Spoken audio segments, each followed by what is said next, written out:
제 평생 수건이라고 할 수 있는 로마서 강해를 제가 시작하게 되었습니다.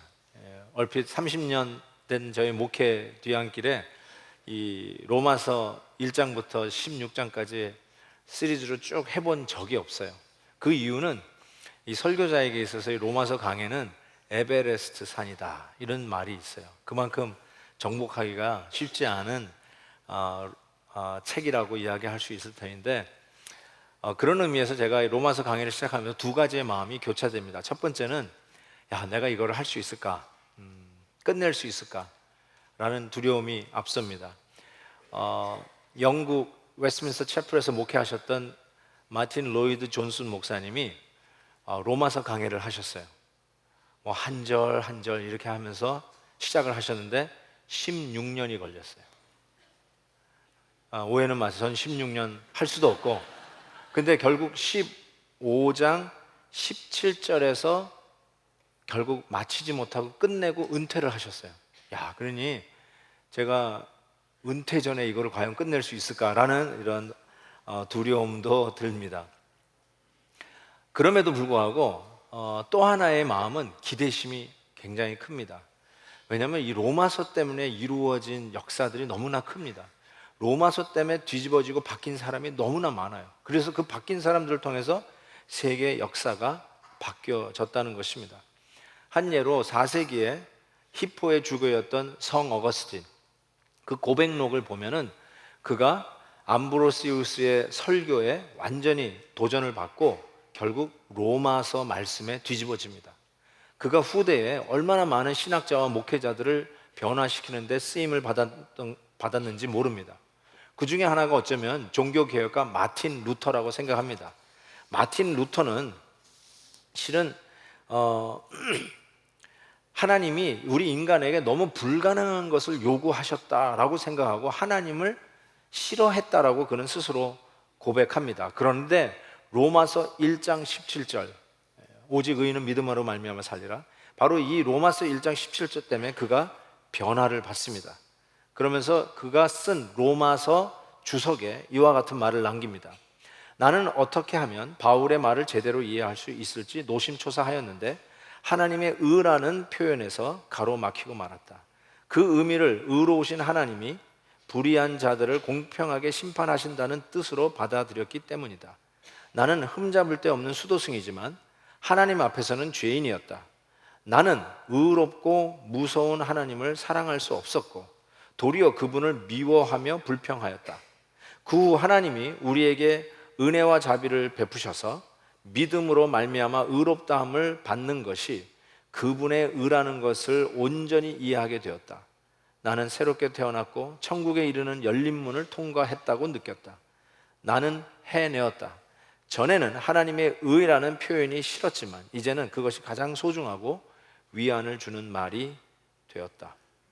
또한 종교개혁가 요한 칼뱅 역시 로마서 말씀으로 그가 변화했던 것을 고백하고 있습니다. 이들을 통해서 바뀌었던 게 뭐예요? 종교개혁, The Reformation이 일어났습니다. 세계의 역사가 바뀌었죠. 유럽의 역사가 바뀌었죠. 이 영향 속에 있었던 자들이 소위 그 홀리 클럽에 있었던 참 인물들입니다.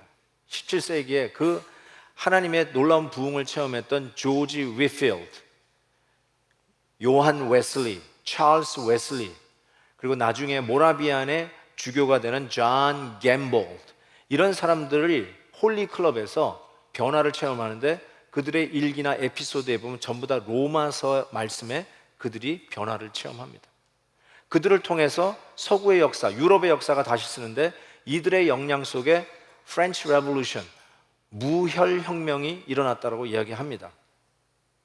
이 영향권 안에서 결국 미국의 대각성 운동이 이 조지 위필드와 조나단 에드워즈 목사님을 통해서 일어났고, 그곳에서 일어났던 Student Volunteer Movement, 학생 자원 운동을 통해서 세계 방방곡곡에 미국의 대학생들이 선교 현장으로 뛰어나가는 놀라운 역사가 일어나게 됩니다.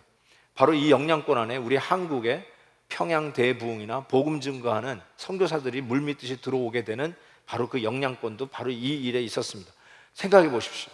로마서에서 불이 붙기 시작하더니 사람들이 변화하고 그 변화된 사람들 통해서 한 대륙이, 아니 세계의 역사의 노정이 바뀌는 이런 일들이 일어났습니다. 그런 걸 생각해 보면 이제 로마서 강해를 시작하면서 저는 두려운 마음이 있지만 아울러 부푼 기대감이 있습니다. 이 로마서 말씀을 우리가 대할 때 우리는 얼마나 변할 수 있을까? 이 변화를 체험하는 자들을 통해서 하나님의 역사의 새로운 챕터를 여는 주인공들은 얼마나 일어날 것인가? 거기에 대한 큰 기대가 있습니다. 기대가 있으십니까? 로마서 강해가 여러분에게 어떠한 일을 행할지에 대한 기대가 있으십니까? 마틴 루터, 요한 칼뱅, 조지 위필드, 존 웨슬리, 이런 사람들을 변화시켜서 세계 역사를 바꿨던 바로 이 로마서 말씀을 오늘 우리가 마음의 문을 열고 소위 산악인에게서는 에베레스트 산과 같은 이 로마서 강해에 첫 발을 띄우려고 합니다. 어쩌면 대장정의 마라톤에 스타트를 하려고 합니다. 오늘 이 첫 서두가 심상치 않게 시작됩니다. 1절 보십시오. 예수 그리스도의 종 바울은 사도로 부르심을 받아 하나님의 복음을 위하여 특정함을 입었다라고 이야기합니다. 자기 자신을 소개하는 편지입니다. 편지를 시작할 때 자기를 소개하잖아요. 나 누구는 누굽니다 할 때 그 서두부터 틀리다는 것을 알게 돼요. 그냥 다른 서신하고 틀려요. 자기 자신을 소개하는 이 말 자체가 틀려요. 자기 자신을 어떻게 소개합니까? 나는 누구냐? 예수 그리스도의 종, 이렇게 소개합니다. 우리가 어떻게 서로를, 자기 자신을 소개합니까? 제가 이번에 정말 한국에 점 찍고 오는 그런 스케줄에 나가서 우리 다음 학교, 그 다음에 또 선교회 급한 용무가 있어서 다녀왔는데요. 집에 와서 보니까 한 명함이 한 10개 있습니다. 그 사이에 명함을 10개나 받았어요. 이 한국 문화는 명함을 주고받잖아요. 네, 누굽니다. 근데 이게 나는 아직 익숙하지가 않아가지고요. 명함을 챙겨가지도 못해요. 근데 그 명함 10개를 보니까 10개가 전부 다 한결 같습니다. 이름이 있어요. 그 다음에 전화번호 있고, 이메일이 있고, 그 다음에 직책이 있습니다. 내가 어떤 사람인가. 거기다 공부한 분은 PhD, 디그리까지 딱 박아놨습니다. 그것이 우리가 자기를 소개하는 일반적인 모습입니다. 사도 바울에게는 그런 거 적을 수 없었을까요? 가말리엘의 그 당시의 율법 최고 선생의 그 문화에서 배웠던 자였습니다. 최고의 학벌을 자랑할 수 있었을 것입니다. 히브리인 중에 히브리요, 베냐민 지파요, 8일 만에 할례를 받은 율법의 열심으로는 타의 추종을 불허하는 정말 바리새인 중에 바리새인이었어요. 그 당시 가장 존경받는 바리새인이었습니다. 뿐만입니까? 그에게는 로마 시민권이라고 하는 특권층이었습니다. 그 당시 로마 시민권은 특별 대우였습니다.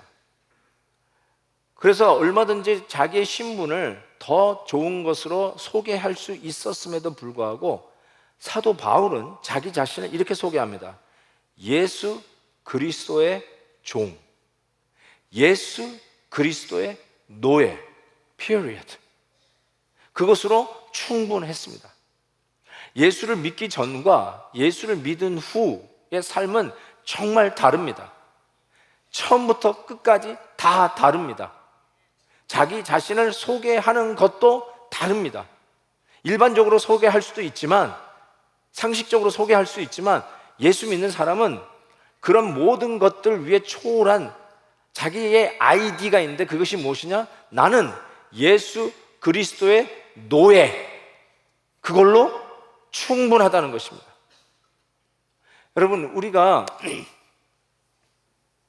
미국에 이민 와서 살잖아요. 뭐 유학 와서 사시든지 어쨌든 여기서 사시면 한국에서 사는 거나 일본에서 왔거나 중국에서 왔거나 우리의 생활에 다 변합니다. 영어를 써야 돼요. 언어가 바뀝니다. 매너가 바뀝니다.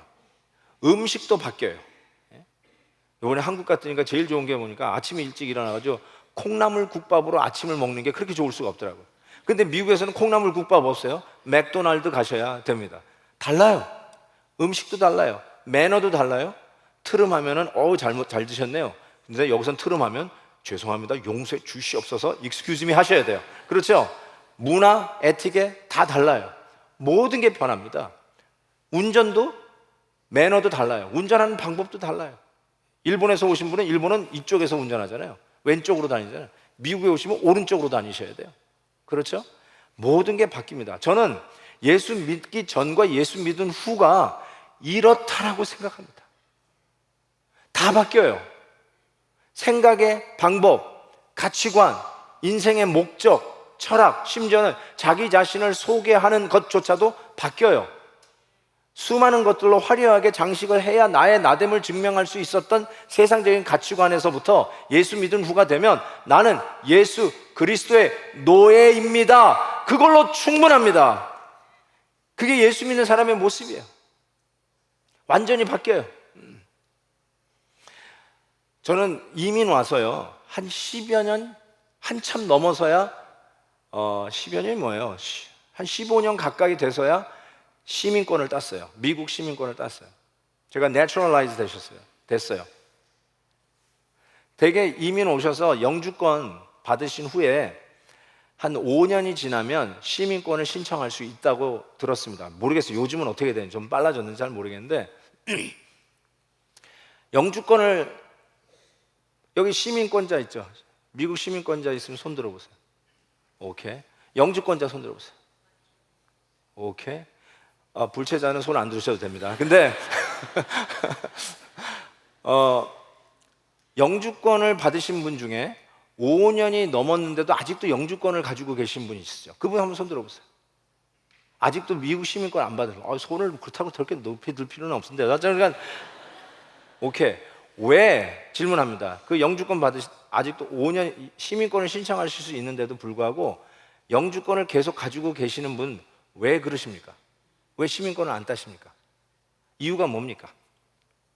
나는 대한민국 국민으로 남겠습니다? 난 미국이 싫어요? 뭐 여러 가지 이유가 있겠죠. 저는 왜 오랫동안 안 받았냐면 게을러서 못 받았습니다.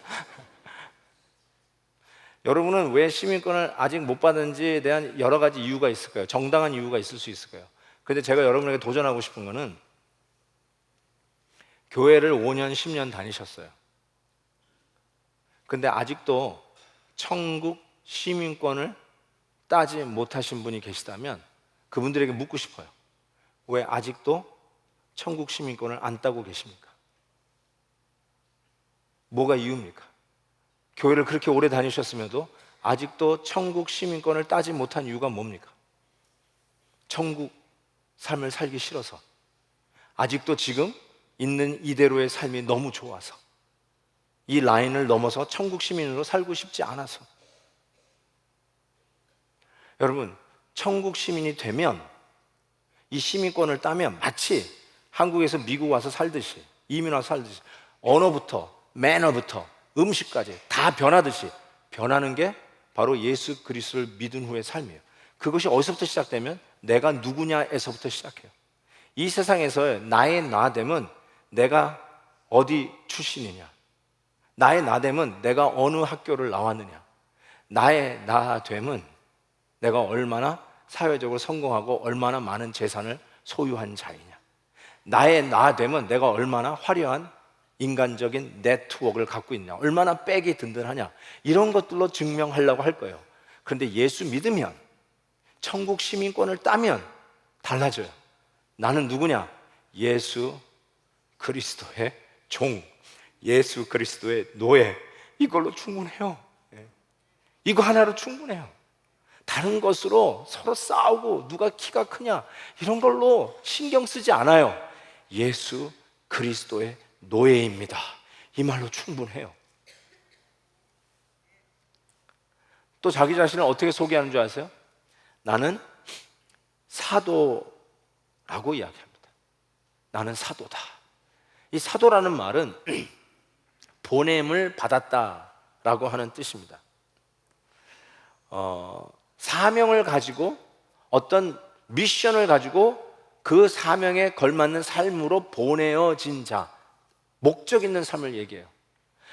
예수 그리스도를 믿는 사람은, 저는 이 사도 바울이 자기 자신을 소개하는 이 두 양축이 우리가 붙들고 살아가야 할 축이라고 생각해요. 하나는 나는 누구냐? 예수 그리스도의 노예다. 또 하나는 나는 누구냐? 하나님이 나를 부르신 그 사명을 위해서 보내심을 받은 사도다. 그 사명과 나의 나됨의 그리스도 안에 있는 이 두 양축을 붙들고 오늘 이 시대를 살아가는 자가 바로 이 시대의 크리스천 성도들이라고 생각합니다. 마지막 7절에 보면 이런 인사말로 오늘 본문을 마무리하는데요, 로마에서 하나님의 사랑하심을 받고 성도로 부르심을 받은 모든 자에게 인사를 하고 있습니다. 그냥 단순히 로마에 있는 교회에게 이렇게 얘기하지 않고 웬만하면 뭐 있는 교회에게 이렇게 이야기를 하는데, 로마에 하나님의 사랑을 받고 성도로 부르심을 받은 모든 자에게 인사하는 것을 보게 돼요. 로마 교회는 사도 바울이 개척하지 않았습니다. 많은 서신들 보면 다 사도 바울이 개척해서 그 다음 지도자를 세워놓고 떠난 교회들이에요. 근데 로마 교회는 바울이 개척을 하지 않았어요. 아마 추측건데 오순절 성령 강림 사건 때 디아스포라, 로마에서 왔던 디아스포라가 바로 주님을 만나고 거듭나서 다시 집으로 돌아가서 거기서 교회를 개척했다라고 이야기가 되어집니다. 바로 그 교회에 바울이 이렇게 인사를 합니다. 하나님 우리 아버지와 주 예수 그리스도로부터 은혜와 평강이 있기를 원하노라. 이게 그냥 인사예요. 아까 자기 자신에 대해서 소개를 하는 것도 달랐지만 인사도 달라요. 인사도 이렇게 해요. 은혜와 평강이 있기를 원하노라. 그냥 평범한 인사 같은데요, Grace and Peace, 이거는 철학이 담겨 있고요, 인생관이 담겨 있고, 아니 좀 더 정확하게 얘기하면 신학이 담겨져 있는 인사예요. 성도가 되면 인사말도 바뀌어요. 예수 믿게 되면 언어가 바뀐다고 하잖아요. 인사말도 바뀌어요. 어떻게 바뀌냐면 은혜와 평강이라는 말을 하게 돼요. 평강과 은혜라는 말을 사도 바울이 쓴 적이 없어요. 그 말이 무슨 말이냐면 이 순서가 무지무지 중요하고 그 순서에 삶의 철학과 신학이 담겨져 있다는 뜻이에요. 그레이스가 먼저고 그 다음이 피스입니다. 그레이스는 하나님의 은혜로 우리에게 주어진 게 그레이스고, 평강은 그 은혜를 체험한 자가 그 삶의 결과로 얻어지는 결과, 그게 바로 평강이라는 것을 알 수가 있어요. 그래서 로마서도 1장에서 16장에 걸친 이 로마서도 크게 둘로 나눠져요. 11장까지는 하나님의 은혜, 이 은혜가 무엇인가를 설명하고 그 은혜를 체험한 자는 어떻게 사는가, 12장 너희 몸을 거룩한 산 제물로 드려라 하는 그 12장부터 16장까지는 은혜를 체험한 성도들의 삶, 결과를 놓고 이야기를 합니다. 마치 이 양대 축으로 로마서가 갈라지듯이 인사말도 은혜와 평강을 이야기합니다. 이게 왜 이렇게 중요하냐고요? 바로 그 중요한 이유는 복음의 문법이 있기 때문에 그래요. The grammar of the gospel. 여러분, 이 grammar라는 말이 문법이 무슨 자주간 이 영문법 그런 문법이라기보다 grammar, 가장 근본적이고 기본적인 것을 얘기해요. 영국에서는 초등학교를 grammar school이라고 하잖아요. 가장 기초적이고 가장 핵심적인 걸 얘기하는 거. 복음의 문법. 그 복음의 문법이 뭐냐? indicative가 먼저이고 그 다음에 imperative예요. 영어로 얘기해서 죄송한데 달리 설명할 길이 없어요. indicative가 서술이 먼저이고 그 다음에 imperative, 명령이 그 다음에 나옵니다. 복음의 모든 명령, imperative는 예를 들면 내 이웃을 내 몸과 같이 사랑하라, 거짓말하지 마라, 범사의 그를 인정하라, 예수 그리스도의 증인이 되라, 너를 핍박하는 자를 위하여 기도하라, 뭐 이런 모든 imperative, 이 명령은 예수 그리스도께서 우리를 위하여 하신 일, indicative, 이것을 전제하지 않고는 그 명령을 이행할 수 없습니다. 그게 복음이에요. 복음의 요구, imperative는 indicative가 없으면 우리 안에 변화를 일으킬 수가 없습니다. 우리를 오히려 이 은혜 없이 평강을 누리려고 한다면 우리는 그 하나님의 명령이 우리를 살리기보다는 하나님의 명령이 우리를 매장, 사장시킬 겁니다. 은혜 없는 명령은 없어요. 은혜가 주어지지 않는 하나님의 요구는 없어요. 항상 은혜가 먼저입니다. 그래서 그리스도께서 나를 위해서 행하신 일, 그것이 인디케이티브가 분명하게 붙잡아져야 은혜이고, 그 다음에 그걸 전제로 해서 복음의 요구, 임페러티브를 순종할 수 있는 힘과 능력을 공급받는다는 것입니다. 여러분, 이 복음이 증거되어지던 2000년 당시, 사도 바울이 이 복음을 전하던 그 당시는 로마 제국이 기독교를 말살하려고 하던 시대였습니다. 로마의 그 유명한 10대 박해 사건을 통해서 이 지구상에서 기독교를 멸절시키려고 했어요. 그런 즈음에도 사도 바울은 의기소침하지 아니하고 하나님의 복음의 능력을 믿고 담대하게 섰습니다. 이 세상에 어떤 힘과 어떤 막강한 제국의 힘이 있다 할지라도 복음으로 말미암아 세워지는 하나님의 나라는 막을 수 없다라고 믿고, 그는 담대하게 목숨을 걸고 예수 그리스도의 복음을 증거하는 사도로 나섭니다. 그래서 바울은 그가 가는 곳이 어디든지 복음 들고 가기를 원합니다. 틀림없이 그 중에 하나가 로마였을 것입니다. 로마로 참 가고 싶었어요. 성경을 읽다 보면, 로마서 읽다 보면 로마로 가고 싶었다고 하는 그의 글을 많이 접하게 되는데, 10절 보면 어떻게 하든지 이제 하나님의 뜻 안에서 너희에게 로마에게로 나아갈 좋은 길 얻기를 구한다. 11절 내가 너희 보기를 간절히 원한다. 이런 표현을 여기저기서 쓰고 있습니다. 15장 이 로마서 뒷부분에 가면 그러므로 또한 내가 너희에게 가려 하던 것이 여러 번 막혔더니, 여러 번 가려고 했는데 그 길이 무산되었나 봐요. 무슨 이유인지 잘 모르겠지만 못 가게 되었다라는 것입니다. 그런데도 불구하고 왜 사도 바울은 이 로마서를 써야 했을까라는 생각을 해봅니다. 여러분, 바울이 로마서를 어디서 썼는 줄 아십니까? 바울이 1차 전도여행, 2차 전도여행, 3차 전도여행, 그리고 4차는 죄수로 로마에 가서 재판을 받기 위해서 끌려가죠. 그런데 2차 전도여행 때 고린도 교회에 문제가 있어서 그 고린도 교회 문제를 평정하기 위해서 고린도 교회를 갑니다. 그리고 고린도 교회가 평안을 찾았어요. 드디어 안정이 되었어요.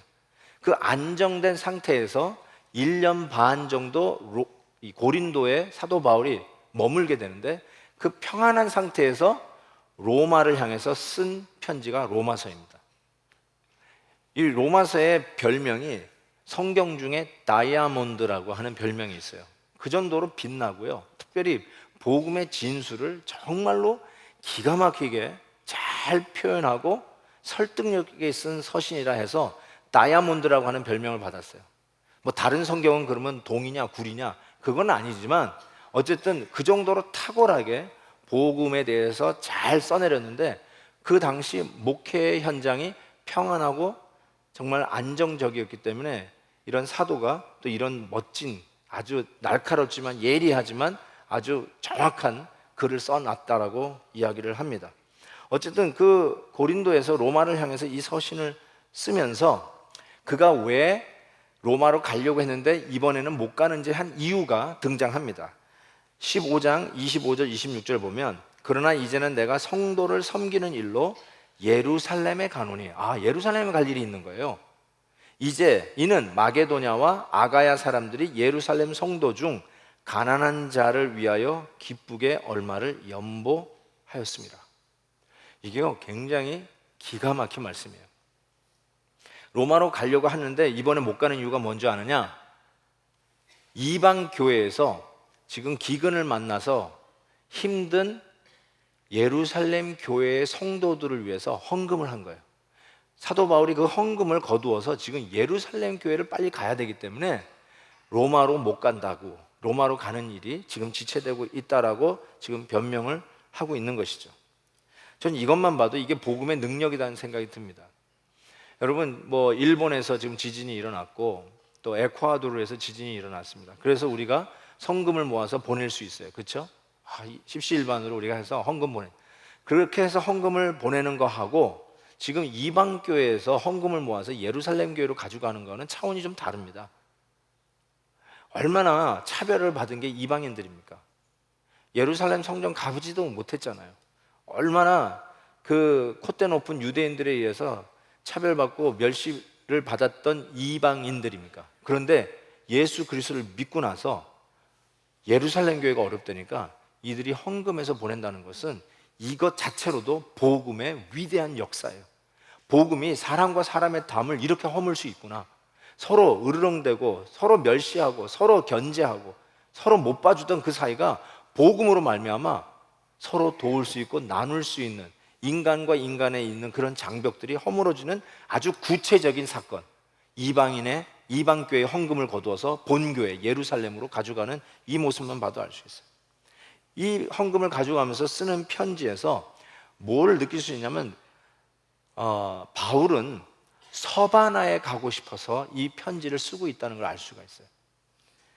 서바나, 스페인입니다. 스페인을 가고 싶어서 이 편지를 쓰는데, 여러분이 알다시피 바울은 안디옥에서 파송을 받았어요. 우리가 5월에 연중에 갑바도기아에서 하지 않습니까? 갑바도기아에서 멀지 않은 곳에 안디옥이 있습니다. 시리아하고 아주 접경 지역이에요. 원래는 안디옥에서 우리가 이 집회를 하려고 하다가 이 시리아 접경 지역이 너무 위험해서 우리가 갑바도기아로 옮겼는데요. 어쨌든 이 안디옥에서 파송을 받았던 이 바울이 왜 로마로 이 편지를 쓰냐면 이렇게 돼 있어요. 서바나, 스페인으로 가고 싶은데 로마를 거쳐서 가고 싶었던 거예요.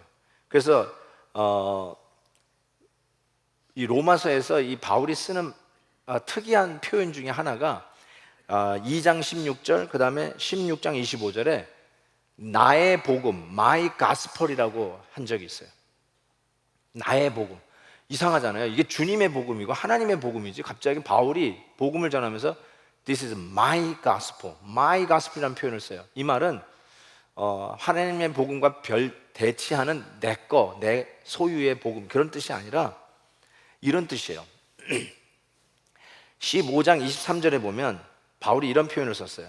이제는 이 지방에 일할 곳이 없고 또 여러 해 전부터 언제든지 서바나로 갈 때에 너희에게 가기를 바라고 있었으니 이는 지나가는 길에 너희를 보고 먼저 너희와 사귐으로 얼마간 기쁨을 가진 후에, 그 다음 보세요. 너희가, 즉 로마 교회가 나를 가로 열고 가로 닫고, 이건 제가 넣은 겁니다, 그리로, 어디요?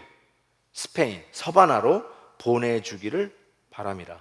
뭘 생각하고 있는 거냐면 지금 전도 여행은 안디옥 교회에서 파송해서 다니고 있는데 스페인은, 서바나는 로마 교회로 가서 로마 교회의 후원을 받아서 가고 싶다라고 적고 있는 거예요. 로마 교회가 나를 후원한다면 내가 스페인에 가서 복음을 전하겠노라 라고 하면서 이 편지를 쓰는데, 여러분 우리가 선교사님 아무나 보냅니까? 인터뷰도 하고 어떤 생각을 가지고 선교사로 나가려고 하는지, 그가 가진 신학은 무엇인지, 그가 가진 복음은 제대로 된 복음인지, 그들에게 가서 전할 복음은 무슨 복음을 전할 건지 확인해야 될 거 아닙니까? 그런 의미에서 크레덴셜, 자기 자신을 얘기하는, 내가 당신이 파송하면 서바나에 가서 이런 복음을 전할 것입니다. 이게 나의 복음입니다. 그런 의미에서의 마이 가스플이에요. 내 복음, 나의 복음.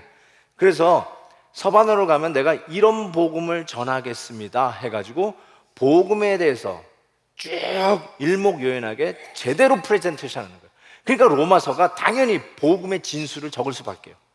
내가 서바나에 가면 이런 복음 전할 테니까 나를 후원해 달라고, 내가 이런 복음을 증거할 테니까 로마 교회가 나의 이런 후원자가 되어주고 후견인이 되달라고 하는 것입니다. 그래서 꼭 너희들에게 들렸다가 서바나로 가겠다라고 하는 의미로 이 로마서를 씁니다. 두 번째로 로마서를 쓰는 이유는 있는 그대로 15절에 보면 그러므로 나는 할 수 있는 대로 로마에 있는 너희에게도 복음 전하기를 원하노라. 즉 복음 증거를 위해서 로마에 가겠다는 것이에요. 우리가 복음 증거라고 하면 꼭 믿지 않는 사람들을 향해서만 간다라고 생각할지 모르는데 당연하죠. 그거는 당연히 가야 되는데 믿는 사람도 복음을 들어야 삽니다. 믿는 사람도 복음을 또 듣고 또 들어야 하루하루를 살아갈 수 있어요. 복음은 믿는 자들이 이 복음 때문에 매일매일을 사는 능력을 공급받습니다. 내가 어렸을 때 배웠다고 복음은 더 이상 안 들어도 된다, 난 세례 받을 때 복음 들었으니까 더 이상 복음에 대해서 안 들어도 된다 할 교인이 없다는 것이에요. 로마에 있는 교인들이 여전히 복음을 들어야 하기 때문에 나는 가서 이 복음을 너희에게도, 이 로마에게도 전하겠노라 라고 이야기하는 것입니다. 여러분, 복음이야말로 오늘 내가 맞닥뜨리는 어려운 문제를 해결할 수 있는 유일한 길이요 능력입니다. 복음이야말로 오늘 나를 픽업하고 세워주시는 하나님의 유일한 능력입니다. 복음이야말로 우리로 하여금 이 지루하고 다람쥐 쳇바퀴 돌아가는 이런 세상에서 살맛나게 하는 예수 그리스도의 놀라운 능력입니다. 복음이야말로 깨어졌던 관계가 회복되어지고, 복음이야말로 오해된 관계가 다시 그리스도에서 하나 되고, 복음이야말로 오늘도 내가 왜 일하러 나가야 되며, 왜 우리가 자녀 교육을 해야 되며, 왜 우리가 땀 흘려 봉사해야 되는지 모든 일의 근거가 되는 게 복음입니다. 그래서 믿는 자들도 이 복음을 듣고 매일매일 하루하루를 살아가야 한다는 당위, 바로 그 절대성을 오늘 이야기하는 것이에요. 내가 너희들에게도 복음 증거하기 위해서 너희들에게 하기를 원한다 라고 했습니다. 그렇다면 이 복음은 도대체 어떤 복음인가? 2절에서 6절 사이에 이 간략하게 복음을 5가지로 사도 바울은 설명합니다. 복음은 첫째로 미리 약속된 준비된 복음이라고 이야기합니다. 2절 보세요. 이 복음은 하나님이 선지자를 통하여 그의 아들에 관하여 성경에 미리 약속하신 것이죠.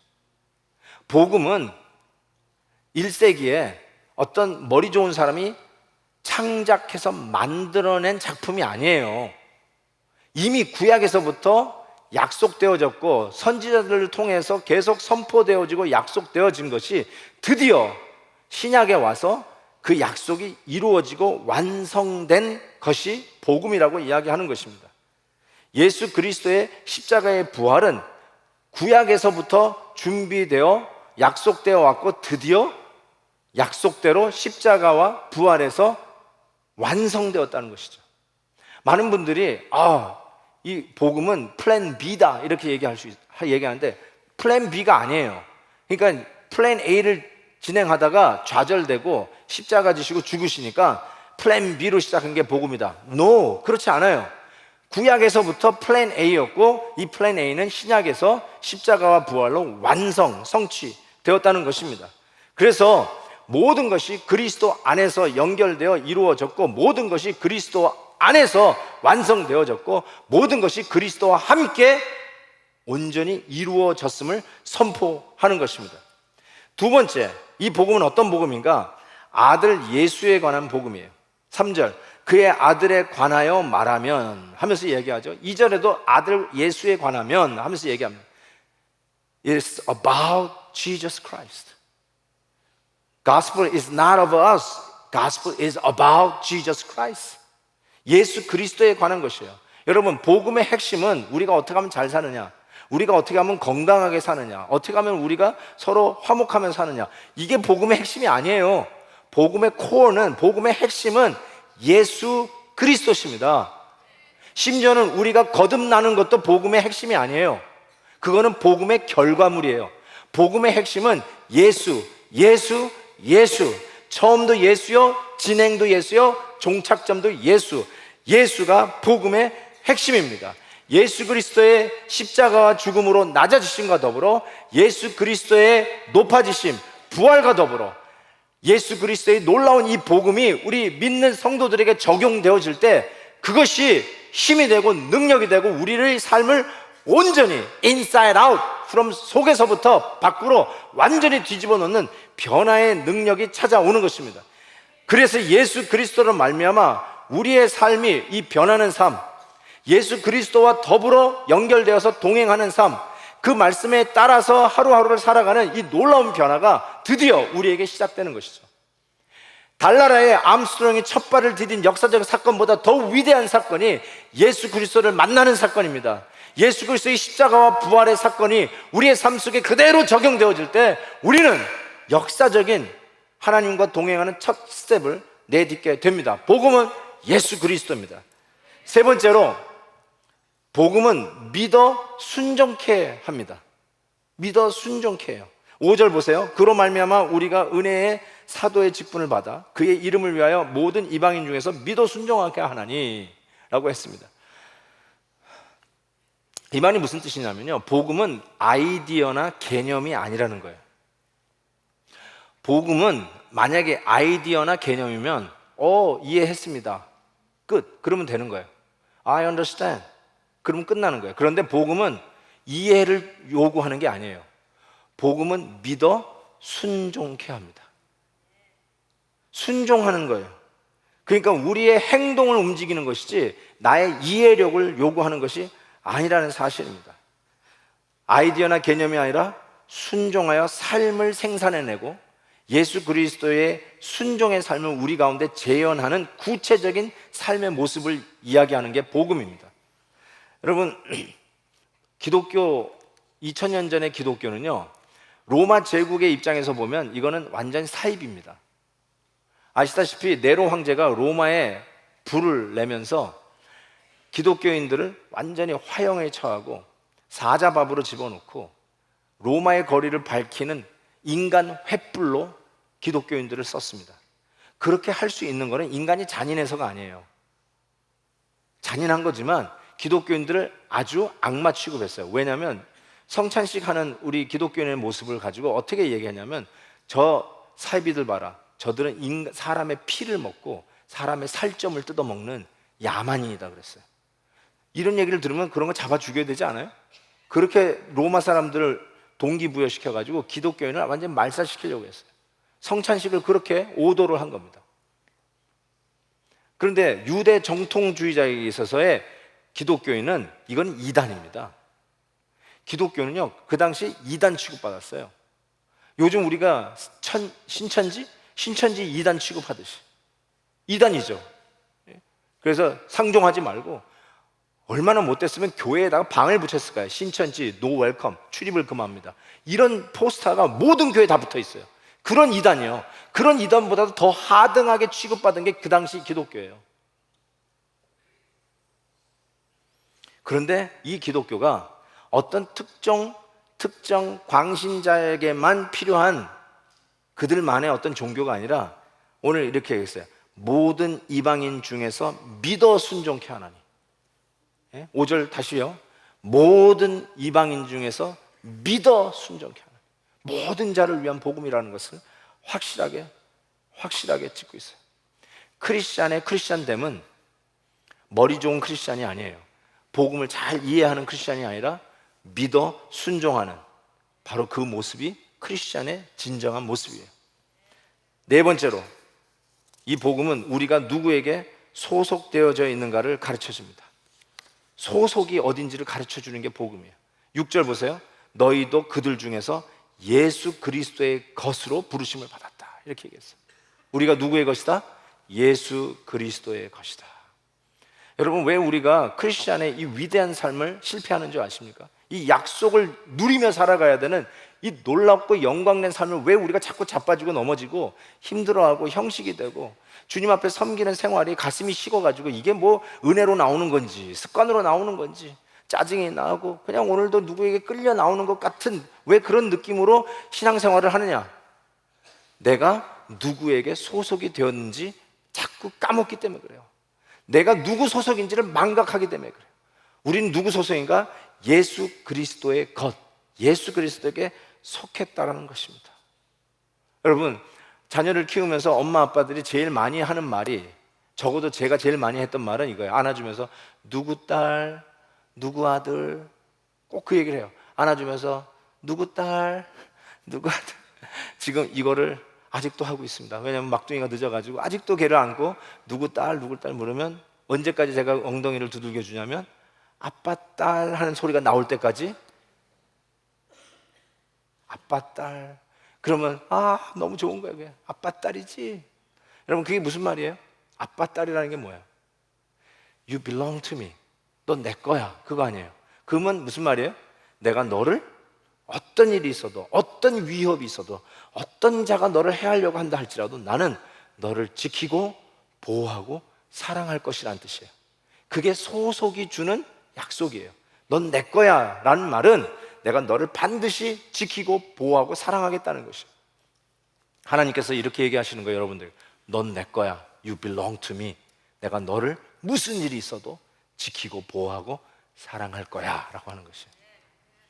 이 소속을 다시 한번 확인하십시다. 옆에 있는 분 보고 당신 예수님 거예요 라고 한번 가르쳐 주세요. 당신 예수님 거예요. You belong to Christ. 예. 자, 여러분 다 나 따라 하십시오. 나는, 따라하세요. 나는 그리스도에게 것이다. 그리스도 것이다. 아멘. 믿습니까? Never forget. 절대로 잊지 마세요. 그 다음에 다섯 번째는요, 모든 동기, 모든 일을 하는 그 바닥의 동기가 그리스도인 것을 가르쳐주는 복음입니다. 5절 보세요. 그로 말미암아. Because of him. 그로 말미암아. Because of him. 여러분 왜 일을 하세요? 그로 말미암아. 왜 학교 가세요, 학생들? 그로 말미암아. 오, 비즈니스 또 하나 오픈하신다고요? 왜 그러세요? 그로 말미암아. 왜 아침 일찍이 직장 가세요? 그로 말미암아. Because of him, because of me. 우리들의 모든 행동 반경이 그로 말미암아. 동기부여가 그로 말미암아. 내가 공부하는 이유, 자녀 교육하는 이유, 비즈니스 하는 이유도 결국은 eventually 그로 말미암아. 그를 위하여. Because of him, because of him. 가장 중요한 근본적인 거예요. 여러분 방학이 끝나면 아이들 학교로 돌아갈 때 back to school이에요. back to school. 방학 동안에 그냥 뭐 제멋대로 자고 뭐 일어나는 시간도 좀잡을 수 없고 뭐 디스플린도 다 풀리고 뭐가 우선순위인지 모르고 그냥 하루하루 그렇게 살다가 이제 학교가 시작되면 back to school 하잖아요. back to school. 그래서 일정한 시간에 일어나야 되고 숙제해야 되고 일정한 시간에 자야 되고 다시 back to school. Something like that. 좀 그런 거예요. 모든 것이 동기가 because of him. 그로 말미암아. 예수 그리스도로 말미암아. Back to Christ. Back to the gospel. 복음으로 돌아가야 되고 그리스도로 돌아가고 모든 삶의 이유, 존재의 근거, 내가 이 일을 하는 모든 동기부여는 그로 말미암아. 예수 그리스도로 말미암은 것이에요. 아멘입니까? 스폴전 목사님이 철로 역정을 지은 존 버년에 대해서 이런 표현을 했어요. 존 버년은 바늘로 툭 찌르면 복음의 혈액이 나온다고 그랬어요. 툭 찌르면 복음이 튀어나온대요. 나는 그런 표현이 너무너무나 도전이 돼요. 예수 믿는 분들은 툭 건드리면 복음이 나와야 된다는 소리예요. 자면서도 복음, 일어날 때도 복음, 그 소리예요. 학교 갈 때도 복음, 골프 칠 때도 복음, 수영할 때도 복음, 싸울 때도 예수 그리스도. 언제 어느 순간에도 예수 그리스도 복음이 나와야 된다는 것이에요. 작년에 은퇴 장로님, 권사님들 모시고 동부 관광을 우리가 갔었죠. 갔다가 그 DC에서 한국전쟁 참전용사 기념관 Korean War Veterans Memorial에 우리가 갔는데 굉장히 뜻깊은 방문이었던 것 같습니다. 거기에 보니까 한국전쟁, 6.25 한국전쟁에 참가한 미군의 희생자 수가 적혀 있었어요. 미군이 한국전쟁에 참여해서 몇 명이 죽었는지 아십니까? 5만 4,246명이 죽었어요. 5만 4,246명. 여러분, 월트레이드 센터 무너졌을 때 3,000명 죽었습니다. 그래서 거기에 그라운드 지로, 그 다음에 메모리얼 그 기념석이 서 있는데 우리 한국에 5만여 명의 미군 기념하기 위해서 뭐 하나 지어진 게 있나요? 한번 생각해 보세요. 5만 4천여 명이 죽었어요. 부상자가 10만 3천여 명이 부상을 당했어요. 한국 군인은 몇 명 죽었는 줄 아세요? 이 한국 전쟁에 5만 8천 명이 죽었어요. 근데 미국 군인은 5만 4천 명 플러스 죽고 8만여 명이 부상을 당했어요. 어마어마한 희생. 전 그걸 보는 순간에 그냥 뭉클했어요. 우리나라가 그냥 이대로 있는 것이 그냥 운이 좋아서 있는 게 아니구나라는 생각을 했어요. 그 아래 이렇게 써 있어요. Our nation honors her sons and daughters who answered the call to defend a country they never knew and the people they never met. 단 한 번도 들어본 적이 없는 나라를 위해, 단 한 번도 만나보지 못한 백성들을 위해 부름에 응답했던 우리들의 아들과 딸들을 기립니다. 난 그것만 해도 뭉클해요. Forever grateful. 언더우드 선교사와 아펜젤러 선교사를 필두로 해서 서구의 선교사님들이 우리 한국의 구석구석까지 들어가서 복음을 전했습니다. 수많은 기독교 학교와 병원들을 세웠고 수많은 인재들을 발굴해서 고통받는 사람들을 치유하는 일들을 우리 서구의 선교사님들이 감당했습니다. 광해원, 제중원, 세브란스, 여러분 다 아실 것입니다. 그런 일들을 통해서 한국에 1907년에 평양 대부흥이 있었습니다. 이 일을 통해서 수많은 하나님의 백성들이 우리 땅에서 일어나 오늘 우리에게까지 일어났다고 저는 생각합니다. 이번에 한국에 그 선교 이사회가 있었는데요. 그게 상암동에 있었어요. 굉장히 가깝죠. 그 외국인 선교사 양화진 묘하고 아주 가까운 데 있었습니다. 여러분, 우리나라에 선교 와서 선교사님들이 많은 분들이 목숨을 잃었는데 그 중에 참 안타까운 것은 아버지 엄마를 줄레루줄 짜러왔던 어린 아이들, 아니 한국 땅에서 태어난 그 선교사 자녀들 2살짜리, 3살짜리 그런 아이들이 죽었는데 그들이 묻혀있는 그 양화진 묘지에 보면 이런 말들이 적혀져 있습니다. 나에게 천의 생명이 주어진다면 그 모두를 한국에 바치겠습니다. 루비 캔드릭. 나는 웨스트민스터 사원에 묻히기보다 한국에 묻히기를 원하노라. H.B. 허버트. 섬김을 받으려 함이 아니라 도리어 섬기려 하노라. 아펜젤러. 주님, 길고 긴 여행을 끝내고 이제 안식을 얻었습니다. 테일러. 저는요, 나에게 복음을 전해준 우리 부모님에서부터 나에게 왔는 줄 알았어요. 그냥 제가 2대째니까 부모님이 전해준 복음을 받았어요. 근데 그게 아니더라고요. 나에게 이 복음이 오기까지 수많은 사선을 넘어, 아니 수많은 생명의 피를 뿌리고 나에게 왔다는 게 깨달아지더라고요. 우리나라로 있는 것이 수많은 젊은이들, 우리나라 처음 들어본, 이름도 모르고 그게 지구 땅에 있는 나라인지도 모르고 와서 그 생명을 버리면서 싸워준 그 이름 모를 사람들 때문에 우리가 여기 있듯이 우리가 예수 그리스도의 복음을 받고 오늘도 이렇게 기쁘고 감격스럽게 예배를 드리는 이유는 수많은 생명이 우리 앞에 뿌려져 있다는 사실 앞에서 우리가 조금 엄숙해져야 돼요. You cannot take this for granted. 그냥 당연히 주어진 것처럼 당연히 여기면 안 돼요. 이래서는 안 되는 거예요. 복음 받고 생명의 피를 뿌려서 오늘도 그 복음의 혜택을 누리고 살아가는 우리들이 이런 식으로 살면 안 된다는 거죠.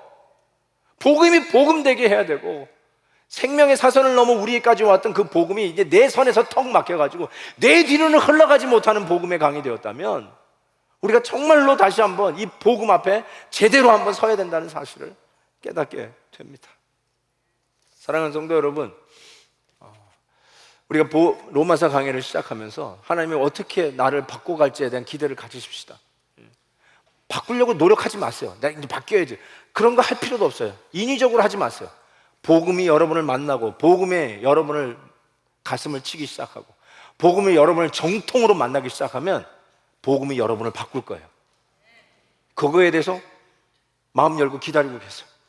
오늘 이 첫 시간부터 복음의 방망이로 여러분의 가슴을 치기 시작하는 하나님의 놀라운 역사에 동참하시고 새로운 챕터, 새로운 역사를 쓰실 하나님의 뜻 가운데 오늘도 이 말씀으로 여러분을 바꾸실 그 하나님 앞에 여러분을 맡기며 쓰임받기를 주의 이름으로 축원합니다.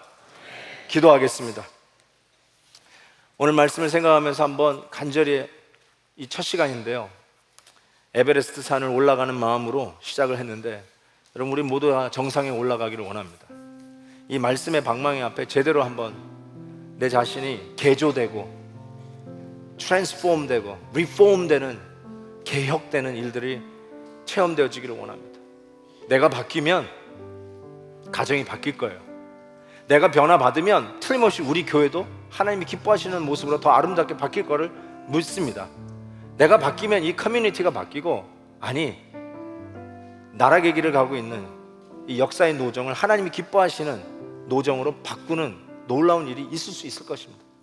여러분, 종교개혁은 아직 끝나지 않았습니다. To be continue고 계속 진행해야 합니다. 여러분부터 변화해야 돼요. 다시 로마서 앞에서 우리가 솔직하게 서십시다. 그리고 이 복음이 나를 어떻게 바꿔가는지에 대해서 마음의 문을 활짝 열고 하나님 만져달라고, 고쳐달라고, 바꿔달라고, 변화시켜달라고. 어떤 복음인데, 어떻게 받아들인 복음인데 내가 이렇게 안일하게 있는지 다시 한번 깨달으면서 주님 앞에 겸손하게 설 수 있기를 바랍니다. 우리 다 같이 한번 합심해서 통성으로 기도합니다. 하나님 아버지, 오늘도 귀한 말씀으로 도전해 주셔서 감사합니다. 주여, 다시 서기를 원합니다. 온전하게 복음 앞에서 겸손하게 서기를 원합니다. 주여, 주님의 말씀이 말씀되도록 도와주시옵시고, 생명을 걸고 우리에게 다가왔던 이 복음, 우리가 가만히 있을 수 없는 이 복음, 내가 움직여야만 하는 복음, 이 복음을 받은 자로서 아버지 하나님이여 다시 일어나야 하는 이 복음을 믿습니다. 주여, 나를 바꿔주시옵시고 나를 변화시켜 주시옵시고 주의 일들을 이루어가는 놀라운 애를 베풀어 주시옵소서. 하나님 믿습니다. 세계의 역사를 바꿨던 이 복음이 오늘도 나와 나의 가정과 나의 교회와 나의 커뮤니티와 하나님의 우리의 미래의 역사의 코스도 바꾸는 하나님의 말씀의 능력인 것을 믿습니다. 주여, 사용하여 주옵소서. 내가 여기 있사오니 나를 붙잡아 주시옵소서. 예수 그리스도의 이름으로 기도하옵나이다. 아멘.